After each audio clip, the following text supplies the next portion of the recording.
and Councillor Mather. Any interested club members? None? Admission to the public.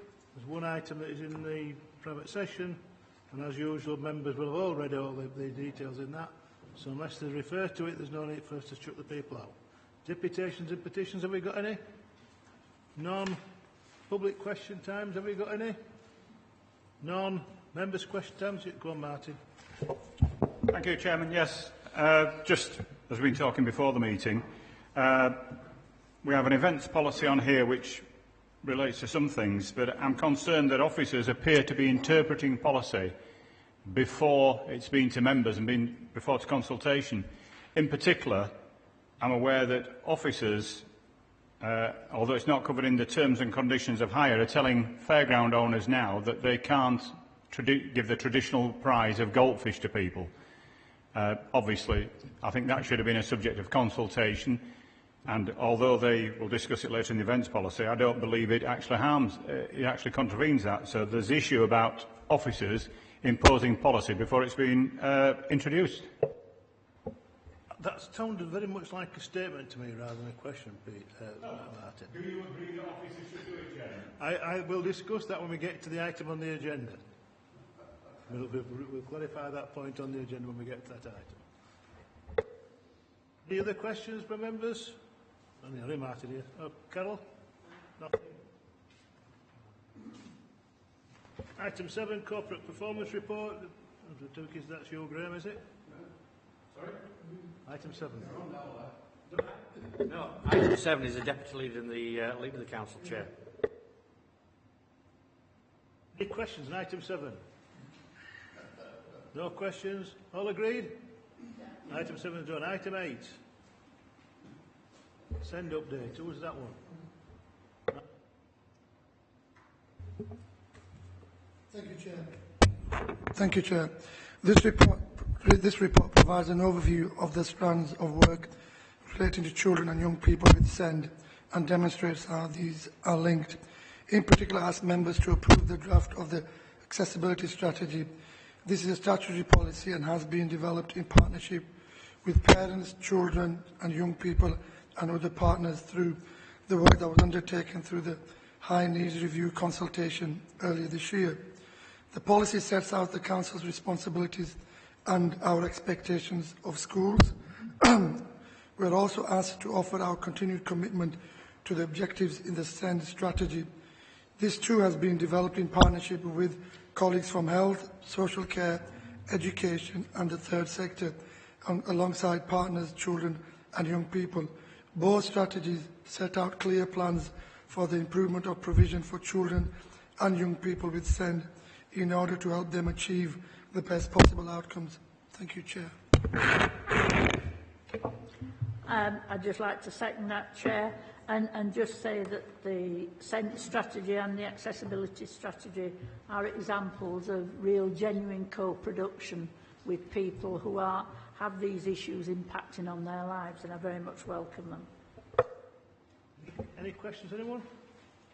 You all agree that policy? Thank you, all agreed. Item 9, Peter. I'm glad, after all the interest with the council, I'm glad to see that the Conservative group are leaving it up to... I invited them all to come to Martin and to unfortunately, put their position forward, and the traction wasn't sufficient. The Liberals have decided not to come and the Greens have decided not to come. I'm sure Martin will represent his party. I'm sure Martin will, yeah. The framework document explains how we're going to allocate 2.5 million we've set aside for short-term immediate improvements to Huddersfield Town Centre. But it's much more than that. It's a benchmark.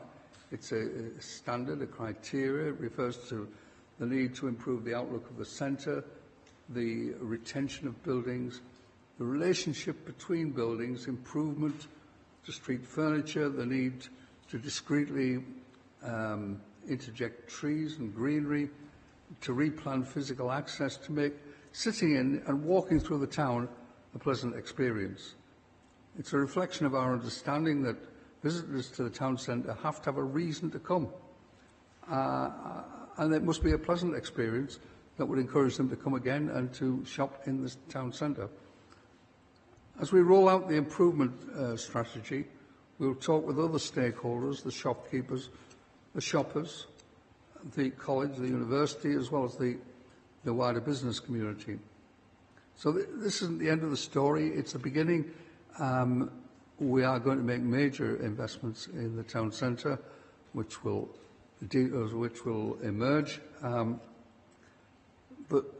although this is a framework for the thinking and planning of Huddersfield, it's a framework really for the way in which we want to look at and address the problems of all our major towns, particularly Dewsbury.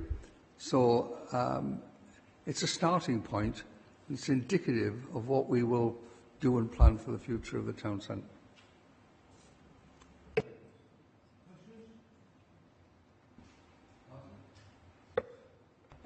Thank you, Chair. Yeah, welcome. As Peter said, this is the starting point, and particularly towards the end of his comments where he said other towns would be seeing this in the future. I'm sure that that's something many of us want to see. Within the Huddersfield, the issue of sustainable transport and how to get the permeability of the town centre by all modes needs to be looked at. The streetscape is something which, when we look at the examples of the green walls and things elsewhere, is something we have plenty of opportunities to stimulate. And I'm sure that going forward, this will be something that we shall keep an eye on. Thank you. Comments? Dave? I suppose the one comment I have is I particularly welcome the ideas and the initiatives around greening of the spaces, not only because it looks pleasant, but because it helps address some of the pollution that comes from traffic, obviously around some of the towns that is often queuing, which you end up with high spots of pollution. So I very much welcome that aspect. Can I ask Peter, this greening, do I take it that we are intending to have plants actually growing, not in captive baskets? Could be some basket, but predominantly it's going to be trees, small trees, kind of thing you see in St George's Square now, and maybe bushes. To be honest, I haven't seen the details of what these bushes might be, but I'm sure that they'll be the kind of bushes that are relatively easy to maintain. So, that, you know, that's a fact we've always got to consider. What we're putting in place, we've got to maintain. I'm sure it'll be both attractive and maintainable at a reasonable cost. I was just concerned about having torturing flowers by putting them in baskets and hanging them from lampposts. I think it's highly deplorable practice. Chair, don't mind trees being planted, don't mind bushes being planted. I'm totally against Chair, hanging baskets. we were fully aware of your aversion to hanging baskets. Oh, that all agreed to the policy? And welcome it? I think we all welcome it and start moving forward. Right, can I move on to item 10? And I think it's I think Graham will be looking at 231 particularly, since it's been mentioned in a question. An interpretation of wild animals non-domesticated as goldfish is classified as wild animals. Yes, clearly. But anyways, we'll start off. This is the new cultural charging policy. Cultural events are an important part of life within Kirklees. They add economic value and help promote the council and certainly add to the well-being of residents. But we do need a policy across the council to ensure consistency and so that the associated charges are clear and upfront with those who are looking to stage events. It's also important that we ensure the safety of residents at such events. This policy will ensure that all these needs are met whilst improving efficiency in the support we give to event organisers, and also reduces the risk of wasting vital and scarce council resources. Chair, this is a long overdue policy and I accept Cabinet to accept this report.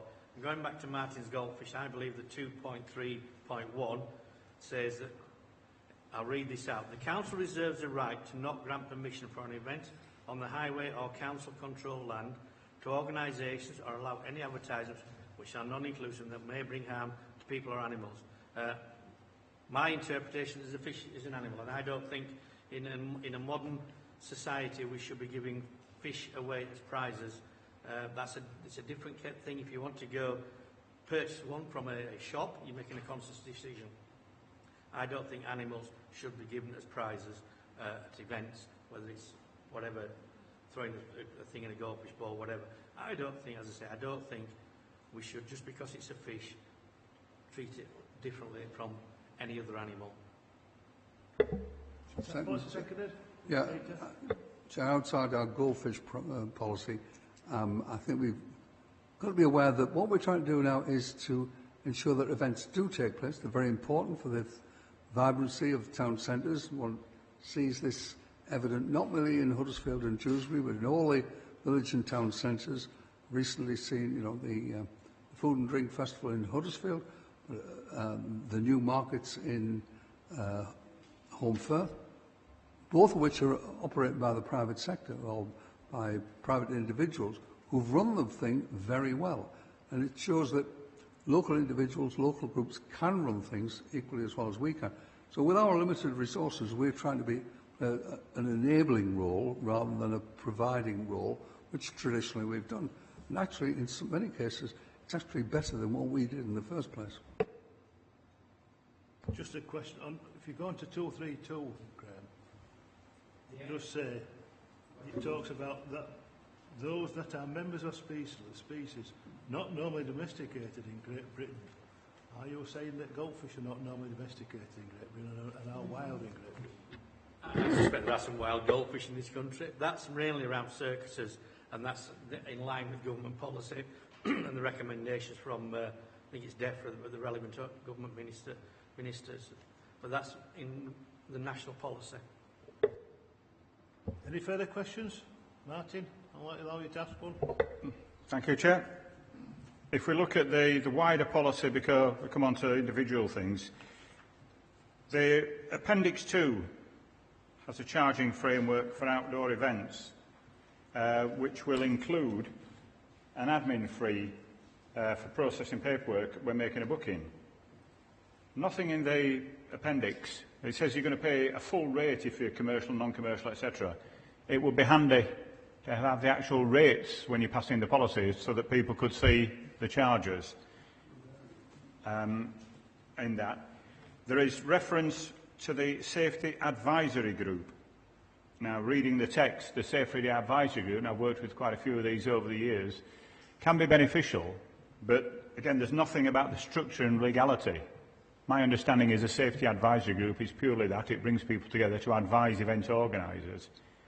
There is a comment in here that the Safety Advisory Group becomes mandatory if you're using council land, which is then a nebulous issue. It isn't a Safety Advisory Group, it's a mandatory group. So I think we need some clarity on, it says the Safety Advisory Group in 2.4.5 will have the discretion to determine which things are being considered by the SAG. And again, we need some clarity on that for event organisers, whether they're going to be considered or whether they're outside, because across this, if you reflect on the comments of Councillor Mather on page 117, as a local authority, we must reduce red tape to encourage more events. So therefore, we must ensure that the Safety Advisory Group is not being brought down on every event from somebody's community fair upwards. The charging mechanisms need to be understood. Similarly, there is a comment that events which take place on the 5.4.1, when an organiser wishes to hold an event on the public highway, permission to close the road must be obtained. Well, yes, it will, if you close the road. If you're having an event where people are walking along the footway, that is an event on the highway, but you don't need permission to close the road or anywhere. If you're doing a charity walk, charity cycle ride or whatever, you don't need permission if you're not closing the road. And I think, again, it's poorly worded, is that. Going back to the earlier thing, which came up only in the last couple of days in discussions with a charity organisation, Murphy Round Table, I would dispute that there's no proof of any harm coming to goldfish. There is an issue, as I raised, that officers are already telling organisers that there is a ban before anything has been considered, and considered in particular. And I would refer members to the statement from the House of Lords that in a letter to the Secretary of the Showman's Guild of Great Britain, Lord Bilston said, "You will remember that when the Animal Welfare Bill was being debated, the House of Lords, we were successful in preventing goldfish from an outright ban at fun fairs through Britain. We particularly argue the case that the Showman's Guild had for many years produced a leaflet recommending the correct care for goldfish when won as a prize. So here we have an organisation behaving in conformity with animal welfare, giving away correct leaflets, looking after animals in the goldfish in their care, and yet Kirklees is out of sync by officers introducing a ban before members have even consulted or considered it. And I would request that there isn't such a ban until the matter has been fully considered and not just decided whether they are brought in under wild, indigenous or other animals. The RSPCA have produced a new leaflet offering advice, and this has been communicated again to the Showman's Guild. So the RSPCA are in conformity with the Showman's Guild and the progress of the Animal Welfare Bill when it went through Lords. It's a part of our heritage and culture, if you like, that people went and won a goldfish on a fairground. It was part of the fun. Otherwise, they wouldn't keep doing it. And I think that we ought to be looking at this without allowing it to come in through the back door. As I said, this was an additional part that's only come up in the last couple of days, but the wider issues about the SAG and the other things I think need looking at. Before I ask Graham to respond, Martin, if you look on page 133, it clearly states that charges will be set each April as part of the Council's fees and charges process. What this paper is referring to is who pays the full fees or who doesn't pay full fees. It's not referring to the fees themselves. It might have been there for advice, but this isn't a decision on fees. That is taken in April in the budget, part of the budget process. It says so in the report. Graham, do you want to continue your argument about your fishers? Yeah, perhaps there should be society for the prevention of cruelty to the goldfish.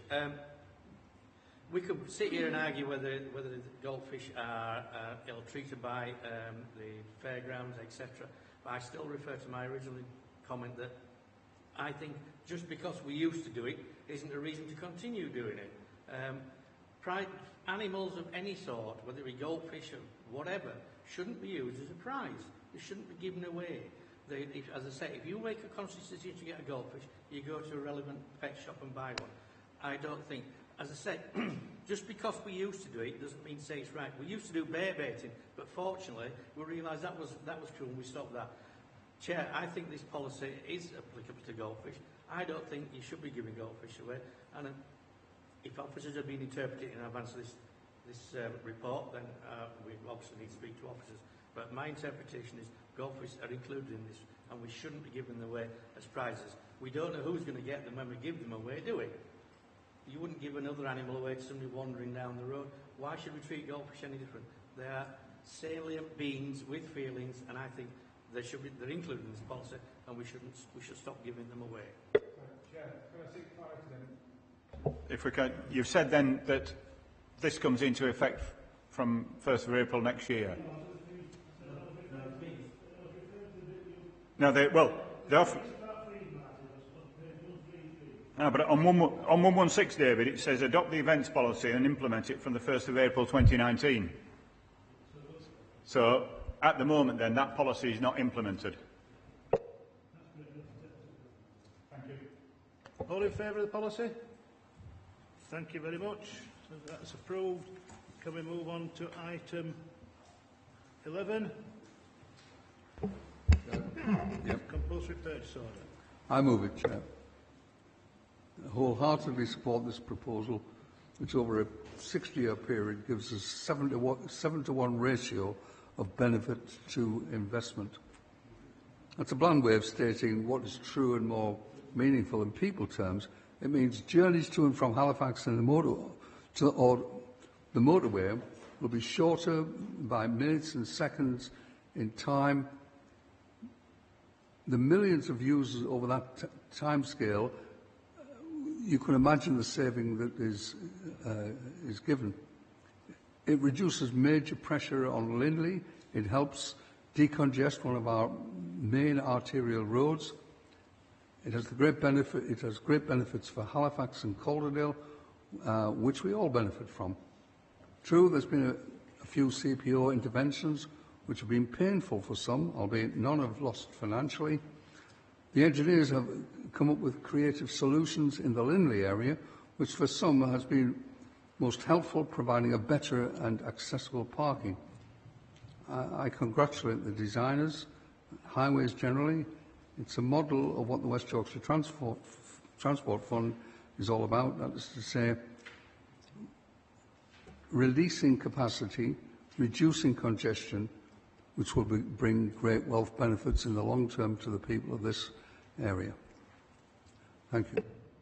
Could you just clarify, Peter, what is a compulsory purchase order for? Pieces of land,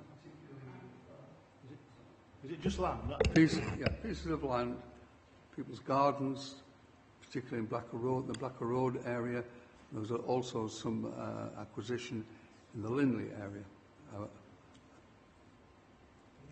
Any other questions from members? We all agreed? Chair, can I, we're residents of some of the houses that are going to lose the garden.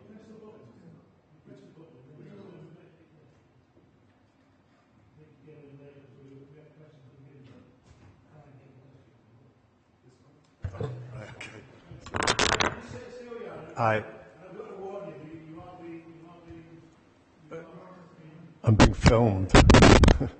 We're residents from Edgerton Road. We're from number 1 Edgerton Road, and dealers from number 3. So the proposal will mean we'll lose half of our front gardens, approximately half of the front gardens, and bring the road much closer to the houses. So we object to the scheme on that basis. But looking through the modelling that's been done, to my understanding, the average amount of time it saves on the journey is around 2 minutes at peak hour. And I don't think the amount of money that has been proposed, I think around about 12 million for this phase of the scheme, justifies that time saving. I also think all it's doing is relieving the pressure on the junctions and pushing the problem further up or down the road, where there will still be bottlenecks in the conservation area. We've met with Mr. Hanley and talked about the modelling he's done, but we're not convinced, and we object on that basis. Yeah, I'm aware that people lost some garden are upset, and it's no pleasure to take people's garden from them. But as I say, they were adequately compensated to the tune of tens of thousands of pounds in some cases. So we're talking about serious money. That is not the answer when people actually don't want their gardens taken from them. However, the net benefit, we're talking about a minute, 2 minutes, it really matters. Think of that 2 minutes over the 60-year period at all peak times. The saving in carbon, the saving in terms of air quality, the saving in journey times, all of which adds up to a huge benefit. And really, in most things in government, you've got to make choices, and there's never a perfect situation where it's a win-win situation or win-win-win situation. In some cases, you've just got to weigh up what, on balance, one has got to do. So I say it's no pleasure to say we're telling people what they have to do. That doesn't please us at all. But I think we've handled the situation with reason and equitably and fairly. And certainly if it wasn't, and if the figures didn't stack up, the Department of Transport would be the first ones to say this is wrong, and they would challenge it, because fundamentally that's where the money's coming from. Could just speak again. Yeah, I just wanted to consider the paper you discussed earlier, which was about greening the town centre. Now, here we have an example where you have a green, fantastic arterial road coming into our town centre. To suggest that actually reducing that environmental context is going to improve our environment, we're going to see more cars on that road, less trees. As my husband pointed out, I'm at number 1 also, 2 minutes savings to cut down all of those trees, to reduce our environment and potentially increase pollution. And what redress is there for residents when we have that increase in pollution? Can you turn around afterwards and say, oh, sorry, your asthma's worse, your children have got a worse asthma, we'll pay you off for that? No, because the contracts that you're offering, once you've received it, it's ended. So The reduction in our quality of life, but also the pollution that it will generate, which is entirely unnecessary. And it's important to break this scheme apart. There are 4 different aspects to this scheme. The point we're making is that Blacker Road, 2 minutes, is not worth the impact you're going to have. Could I just say that I agree with what Denise has said. Moving the road closer to our houses by 3 or 4 metres, doubling the amount of stationary traffic that's going to be outside our houses because there's going to be 2 lanes going ahead, not just one, and a few turning right, isn't going to improve our air quality, and it's something that's been made a big issue of. We already have breaches, it already breaches the limits for pollution of nitrous oxides. Moving 2 lots of traffic closer to our houses isn't going to decrease it, and I have actually got a statement from the person dealing with this at the council saying that it is unlikely to improve our air quality. If they're actually admitting it's unlikely to improve it, there's a fair chance it's going to decrease it. And the other thing I would say is that when you go further up towards the motorway, there's a section of which there's no mention in the plans, where there's lots of businesses and shops and bus stops, and it's 1 lane up and 1 lane down. It's going to funnel all the traffic. Okay, it may well move a bit quicker when it gets to this relief road at Ainley Top, but it's going to be a bottleneck there, just like it is now. And also those traffic lights on the roundabout. I went to Blackley the other day, about 2 o'clock, and it took me over 2 minutes to get from where the road from Blackley joins the roundabout at Ainley Top to actually turning down the 629 to come home. I'd already gone past the motorway access roundabout. This is the one at Ainley Top, and it took me over 2 minutes to get from Blackley New Road to the top of the 629 to Huddersfield.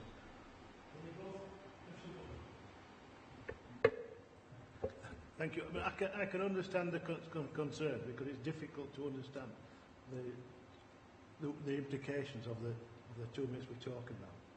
But the whole idea of all these congestion is to reduce pollution. That's why we're doing these things. Now I understand that you don't agree with that, and it's extremely personal to you because it's your garden. But that's what the report is. That's all these things are always difficult, and they're always incredibly expensive. Now, obviously, you have been talking to the officers, and I can fully understand that you don't agree with their recognition. But we get this all the time about the 2 minutes of 1 minute of saving, and it does make a big difference on pollution-wise. Now, I say I fully understand it's very difficult to understand, but and I'm sure that if you want to contest the compulsory purchase orders, that you will do that. But I think that the reports that we've got state that this is advantage to this road, and we have to, and I think we are, and I say the scheme has got to be tested by the government. The government would not give approval to it if they didn't meet the scientific test. But it's always difficult as lay people to talk when you're talking to engineers, because they talk a totally different language. Is there any other comments from members? Rita? It's very simple. The speed of the traffic dictates the amount of pollution. The slower it is, the more pollution. If you're improving the speed at peak by a factor of 2 minutes for all the traffic, that is massively reducing the amount of pollution in the area. With regard to the number of trees, how many trees in all? I mean, the Halifax Road will still be totally tree line from Blacker Road up to the Cavalry Arms, which it always has been and still will be. There's no change in that respect. The idea that there's been, you're trying to convey an idea that there's been some significant loss of trees and so on. It simply isn't true. There's been some minor loss of trees, but overall, the net benefit, because of this increase in speed of traffic, will be massively an improvement, and over a very long period. That has got to be taken into consideration. As I say, if we're wrong, You can appeal to the courts, you can appeal to the Secretary of State, and if he thinks that we are wrong and you're right, he will overturn this. But I don't think he will. Can I ask? So, it's not a discussion, sir. I think I can understand the point you've made. I think you've made the point that you're trying to do. Well, finally, it's just pushing the problem up the road. It's not reducing the build-up of traffic is still there. It's just a bit further up the road. I think we all agree that the traffic is going to increase everywhere. It always is. We've got to just make it flow as best we can. And it's always... Well, you could look at alternatives. Can I ask members if any... Sorry, Sorry, Could I just ask you to clarify what you mean about appealing to the Secretary of State and if they think it's wrong? Is this before or after the scheme? There was a process, I think, of public consultation. I think that was carried out properly. Within that process, it is possible to appeal to the Secretary of State. I don't know whether you've invoked that, but certainly if the compensation provided is inadequate, there's an appeal there to the court. If the action taken is inappropriate, again, there would be such an appeal. That's all I'm saying. I'm just referring to the law. I'm sure that if you get in touch, if you leave your address, your names and addresses with the clerk here, that we'll get someone from the council to explain the procedures as far as compulsory purchase goes and the procedures as far as the scheme approval to the Secretary of State goes. So if you can, if one of you leaves the details, yeah, then you can get the full description. Okay, members, any more questions from members? A vote on this scheme, all in favour? That scheme is approved. Thank you for coming on. I can understand your frustration. Can I move on to item 12? Do something now. I don't know who that is. Is that? It's me. Thank you. This report seeks approval for an investment scheme which will fund grassroots activities delivered by individuals, voluntary groups and the third sector. The scheme's linked to the Community Plus services and the aim is to build the capacity of the third sector. The total fund is £500,000 per year. We won't be funding continual running costs of the project. The fund is aimed towards set-up costs, equipment, etc., very much in order to support and help build the third sector. And the aim is also to support initiatives that expand activities and increase the contribution that communities can make towards helping themselves and to support the early intervention and prevention agenda. Seconded. Seconded, Chair. Could I ask? I'm just about. It's probably in there. Who are the funding panel? I can't. From what I understand, it'll be projects that have been working, that the Community Plus staff have been working to develop. So, and I'm assuming the funding panel will be office. No, I think it's good. I need to check that actually. I just look when we're voting on something to delegate a decision on where funding goes to a funding panel that doesn't describe what that funding panel is to our members of. I'm a bit wary about it. So in the recommendations, it says office recommendations. The Cabinet delegates authority to agree to the funding panel. I'm sorry, it's not clear who the funding panel are. Chair, at 2.2, the second part, it says decision-making on applications to the scheme will include elected members as well as local key partners. My assumption is that may well be elected ward members.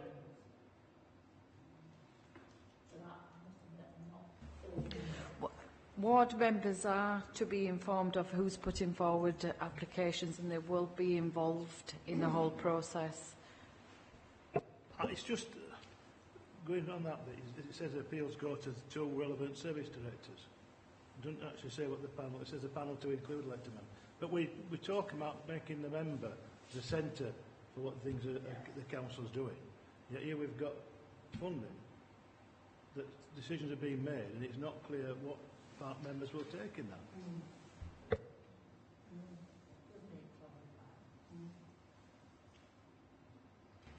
It needs clarifying. We move the recommendation that asks for further clarification of the exact makeup of the funding panel and ensure that members are at the centre of decision making. You all agree to that? Yeah. Thank you. I take it you've all read the paper in the private session bit for the next one.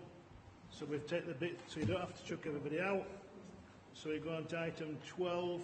Sorry, it's item 13 now, isn't it? Item 13. Is that yours?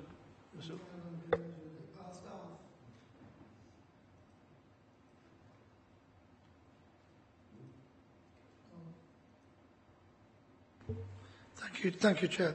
I welcome this report on the capital investment. The remodelling and refurbished building will be used as a permanent base for the school's Year 6 pupils. The newly expanded Birkby Junior School will provide 120 additional high-quality places and increase the plan from 120 to 150 to address the significant shortfall of places for primary age children in the Birkby area. Its 5 classes and supporting teaching and non-teaching facilities will provide a modern, light, airy and spacious environment set within the context of a lovely listed Victorian building, which will encourage and inspire children to learn and develop in their final important SATs year before they make their journey to high school. The scheme has been designed to ensure that the small hall can be locked down and made available to the hire by the community via the school on evenings, weekends and during the holidays. Thank you, Chair. Chair, I'd just like to second that and just draw a reference to the issues around the library, because the library is based in this building. This has been a really difficult plan to get over the line. It's been around for many years now. And we had intended to have part of the building for a community room stroke library, but the demand on school places is such in the area that this is now not possible. Whilst it isn't ideal not having a library at the moment, the demand for school places is such that I think that currently trumps the library offer. So we will be temporarily closing the library. That decision was taken by myself and the relevant director on Monday, and we will then be working along with ward members who have met many times to identify solutions for when the building is complete. In the meantime, we'll be signposting people to the Central Library and the Chestnut Centre indeed. We recognise that library service in this area is really important because of the makeup of the area, and as I said, we will be working between now and the end of the construction phase to find an alternative provision once that's finished. Any further questions from members? All agreement with this paper? Thank you very much. That is the end of the public meeting.